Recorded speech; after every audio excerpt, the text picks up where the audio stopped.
স্বাধীনতা, গণতন্ত্র, নারী শিক্ষা সহ দেশ গঠনে সার্বিক অবদানের জন্য সাবেক প্রধানমন্ত্রী বেগম খালেদা জিয়াকে মরণোত্তর স্বাধীনতা পুরস্কার 2026 প্রদান করলেন প্রধানমন্ত্রী তারেক রহমান। খালেদা জিয়ার পক্ষে তার নাতনি জাইমা রহমান পুরস্কার গ্রহণ করেছেন। বিকেলে 4টার দিকে রাজধানীর ওসমানী স্মৃতি মিলনায়তনে স্বাধীনতা পদক দেওয়া শুরু করেন প্রধানমন্ত্রী।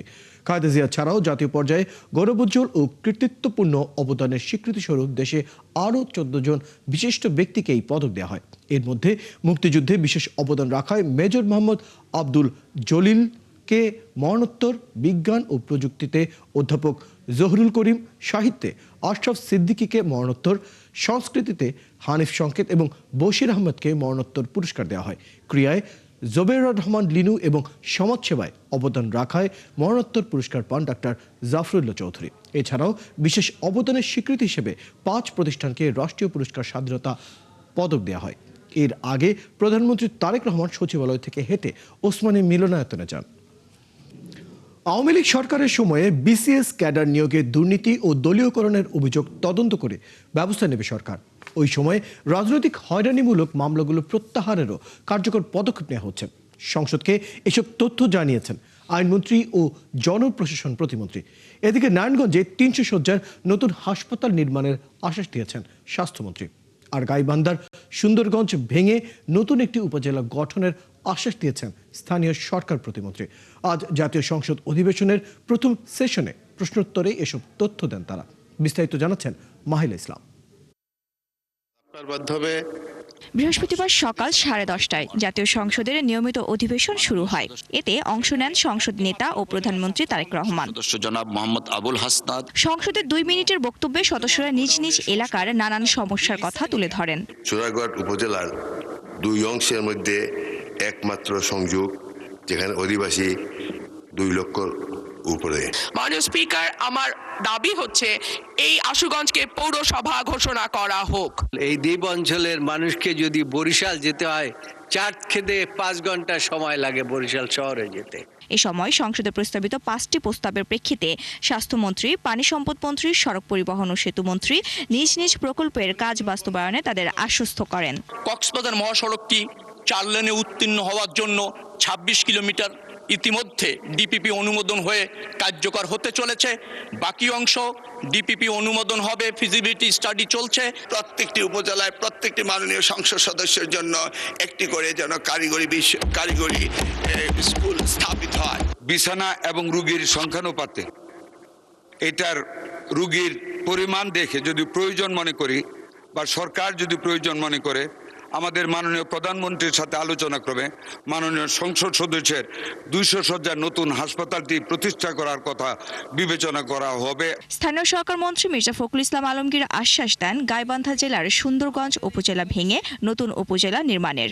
আনুষঙ্গিক বিষয়টি বিবেচনা করে সুন্দরগঞ্জ উপজেলা বিভক্তকরণের প্রস্তাব পাওয়া গেলে নতুন উপজেলা গঠনের বিষয়টি বিবেচনা করা যেতে পারে। প্রশ্নোত্তরে সংসদ সদস্য শামসুর রহমান শিমুল বিশ্বাসের প্রশ্নের লিখিত জবাবে জনপ্রশাসন মন্ত্রী জানান, আওয়ামী লীগ সরকারের সময় বিসিএস ক্যাডার নিয়োগের দুর্নীতি ও দলীয়করণের অভিযোগের তদন্ত শুরু হয়েছে। মন্ত্রণালয়ের শূন্য পদ পূরণে কর্মপরিকল্পনার তথ্য সংসদে উত্থাপন করেন তিনি। এবং আরেক সংসদ সদস্য মনোয়ার হোসেনের প্রশ্নের লিখিত জবাবে আইনমন্ত্রী জানান, আওয়ামী লীগ সরকারের হয়রানিমূলক মামলাগুলো প্রত্যাহারে কার্যকর পদক্ষেপ নেওয়া হচ্ছে। আমরাও চাই, ওনার মতোই চাই, বার কাউন্সিল স্বাধীনভাবে সিদ্ধান্ত নিয়ে। মাহিলা ইসলাম, 71, ঢাকা। জ্বালানি তেল সংকট ও হামের সংক্রমণ সহ জনস্বার্থ সংশ্লিষ্ট সব পরিস্থিতি নিয়ন্ত্রণে ব্যর্থ সরকার, এমন অভিযোগ করেছেন জামাত নেতৃত্বাধীন 11 দলীয় ঐক্যের নেতারা। গণভোটের রায় বাস্তবায়নে দেশব্যাপী নতুন করে 2 সপ্তাহের কর্মসূচি ঘোষণা করেছে বিরোধী দলীয় জোট। বিরোধী মত দমনে পতিত সরকারের মতোই আচরণ করলে এই সরকারের পরিণতিও ভালো হবে না বলে হুঁশিয়ারি দিয়েছেন জোটের নেতারা। আরও জানাচ্ছেন শাহিদুজ্জামান সাকিব। জুলাই সনদ ও গণভোটের রায় বাস্তবায়নের দাবিতে চলমান আন্দোলনের পরবর্তী কর্মসূচি ঠিক করতে বৃহস্পতিবার বৈঠকে বসেন 11 দলের শীর্ষ নেতারা। মগবাজারের আলফালা মিলনায়তনে বৈঠকে সভাপতিত্ব করেন জামায়াতে ইসলামের আমির ডাক্তার শফিকুর রহমান। পরে সংবাদ সম্মেলনে দেশে চলমান জ্বালানি সংকট, হাম সংক্রমণ বৃদ্ধি নিয়ে সরকারের উপর ক্ষোভ জানান জোটের নেতারা। তাদের অভিযোগ, প্রশাসনে দলীয় প্রশাসক নিয়োগ দিয়ে সরকার গণতন্ত্র বিরোধী অবস্থান নিয়েছে। সরকার বলতেছে সংসদে স্বাস্থ্য খাতে কোনো সমস্যা নাই। আমরা দেখছি যে হামের টিকার অভাবে অনেক শিশু মারা যাচ্ছে। সরকার সংসদে বলতেছে জ্বালানি সংকট নেই। আমরা দেখতেছি রাস্তায় পেট্রোল পাম্পে আপনার শত শত গাড়ির লাইন দেখতেছি।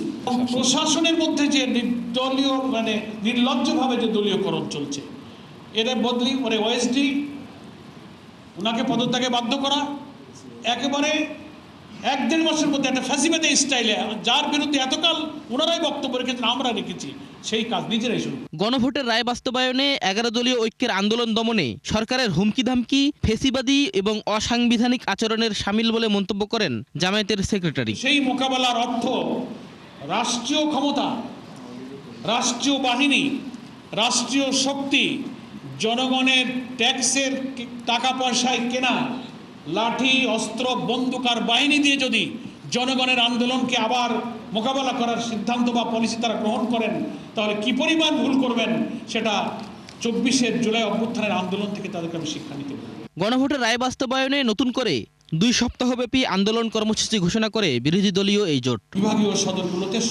সমাবেশ অনুষ্ঠিত হবে, সেখানে 11 দলের প্রত্যেকটি দলের শীর্ষ নেতারা এই বিভাগীয় শহরের এই সমাবেশগুলোতে ইনশাআল্লাহ উপস্থিত থাকবে। এই রাউন্ড করে আসার পরে রাজধানীতে 11 দলের উদ্যোগে একটা বিশাল জাতীয় মহাসমাবেশের আয়োজন করে শীর্ষ নেতৃবৃন্দ পরবর্তী দফার কর্মসূচি ইনশাআল্লাহ ঘোষণা করবে।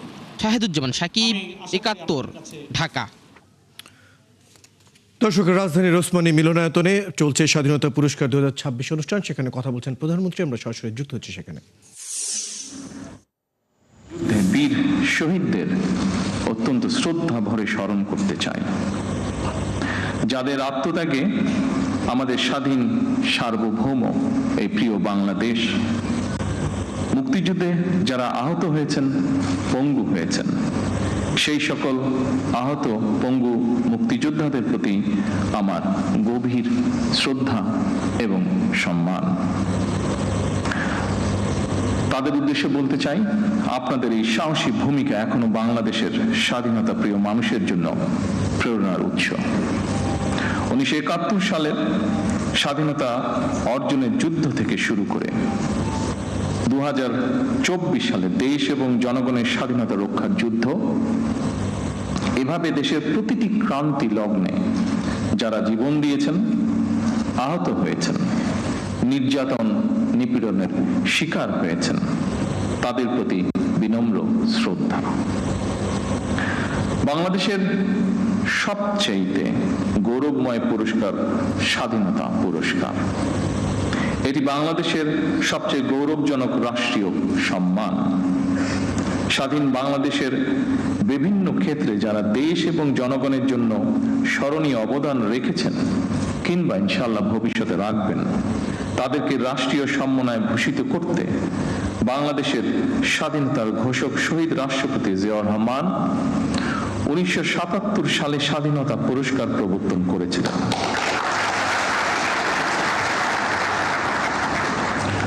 আজকের এই অনুষ্ঠানে আমি বাংলাদেশের স্বাধীনতার ঘোষক শহীদ রাষ্ট্রপতি জিয়াউর রহমান সহ স্বাধীনতা এবং মুক্তিযুদ্ধের ইতিহাসের সকল জাতীয় নেতার ভূমিকা এবং অবদানকে শ্রদ্ধা এবং ভালোবাসার সাথে স্মরণ করছি।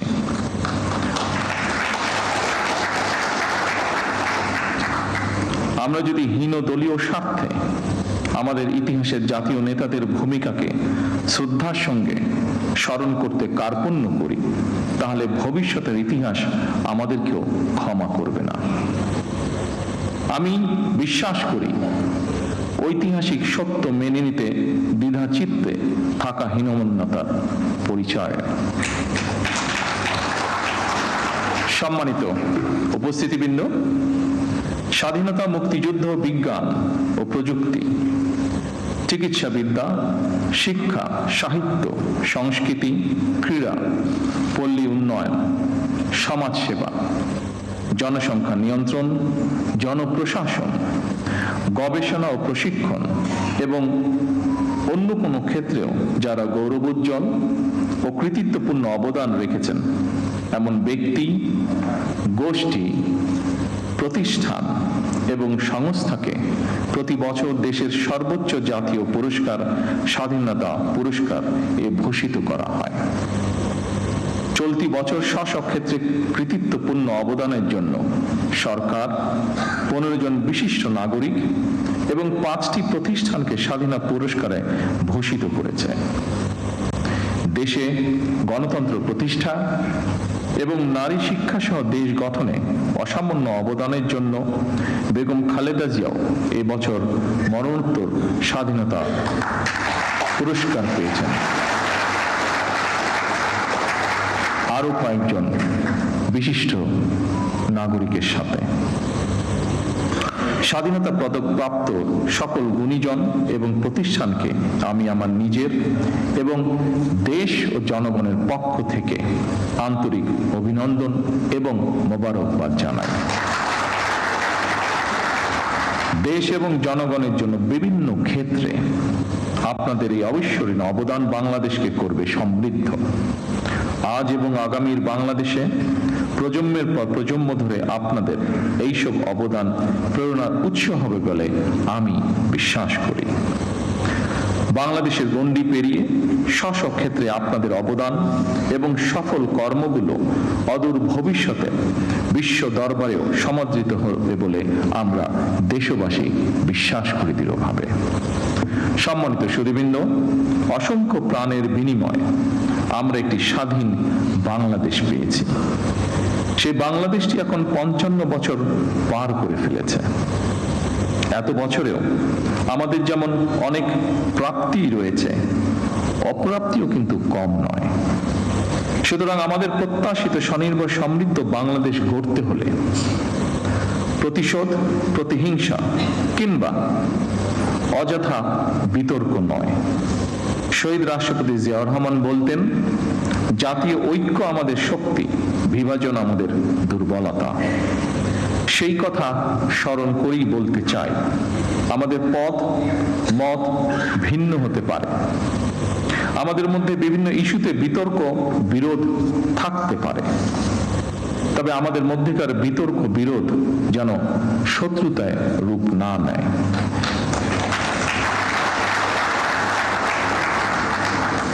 দেশের স্বার্থে অবশ্যই সে ব্যাপারে আমাদের সবাইকে অত্যন্ত সতর্ক থাকা জরুরি, কারণ বাংলাদেশের স্বার্থ বিরোধী চক্র এখনো সুযোগের অপেক্ষায় রয়েছে।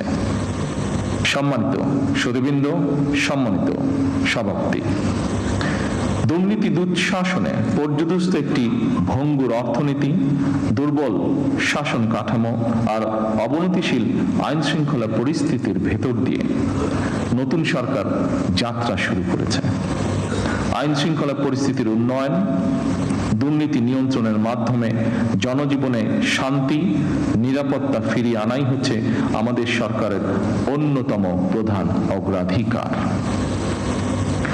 বাংলাদেশের বর্তমানে এক বিশাল সংখ্যক কর্মক্ষম জনগোষ্ঠী রয়েছে।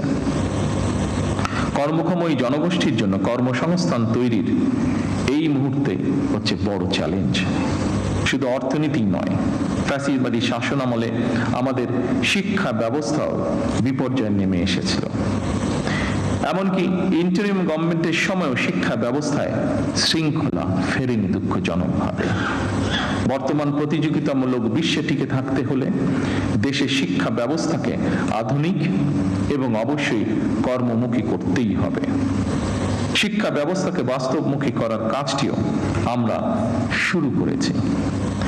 দেশের অর্ধেকের বেশি নারী। নারীদের জন্য নিরাপদ বাংলাদেশ গড়ে তুলতে না পারলে আমাদের কোনো উদ্যোগই সহজে সফল হবে না। এভাবে প্রতিটি সেক্টরকে চিহ্নিত করে সরকার কর্ম পরিকল্পনা বাস্তবায়নের কাজ এরই ভিতরে শুরু করেছে। জনগণের রাষ্ট্র পরিচালনার দায়িত্ব পাওয়ার আগেই আমরা বিস্তারিতভাবে দেশের জনগণের সামনে দলীয় ইশতেহার ঘোষণা করেছিলাম। রাষ্ট্র মেরামতের অঙ্গীকার নিয়ে আমরা প্রকাশ্যে জুলাই সনদ বাস্তবায়নের জন্য স্বাক্ষর করেছিলাম। জনগণ আমাদের প্রতিটি অঙ্গীকারের পক্ষে সমর্থন জানিয়েছেন। এবার আমাদের অঙ্গীকার বাস্তবায়নের পালা। সম্মানিত সকল উপস্থিতিবৃন্দ, আমরা ইতিমধ্যেই জনগণের সামনে দেওয়া অঙ্গীকার বাস্তবায়নের কাজ শুরু করেছি। আমরা দলীয় ইশতেহারে এবং স্বাক্ষরিত জুলাই সনদের প্রতিটি দফা, প্রতিটি অঙ্গীকার অক্ষরে অক্ষরে পালন করব ইনশাআল্লাহ। আমি বিশ্বাস করি ব্যক্তিগতভাবে পুঁথিগত পরিবর্তনের চেয়ে মানসিকতার পরিবর্তন অত্যন্ত বেশি জরুরি। বিএনপি সরকার যতবার রাষ্ট্র পরিচালনার সুযোগ পেয়েছে বারবার চেষ্টা করেছে এর প্রমাণ দিতে। সম্মানিত উপস্থিতিবৃন্দ, বৈশ্বিক যুদ্ধ পরিস্থিতির মধ্যেও আমরা সবকিছু চেষ্টা করছি স্বাভাবিক রাখার। বিশ্বের দর্শক, রাজধানীর উসমানী স্মৃতি মিলনায়তনে কথা বলছিলেন প্রধানমন্ত্রী তারেক রহমান। আমরা সরাসরি সেখানে যুক্ত ছিলাম। দর্শক, চলছে সংবাদ সংযোগ। সরাসরি সংবাদ এবং অনুষ্ঠান দেখতে চোখ রাখুন ৭১-এর ফেসবুক পেজে এবং সাবস্ক্রাইব করুন ৭১-এর ইউটিউব চ্যানেলে। ৭১-এর সাথে থাকুন।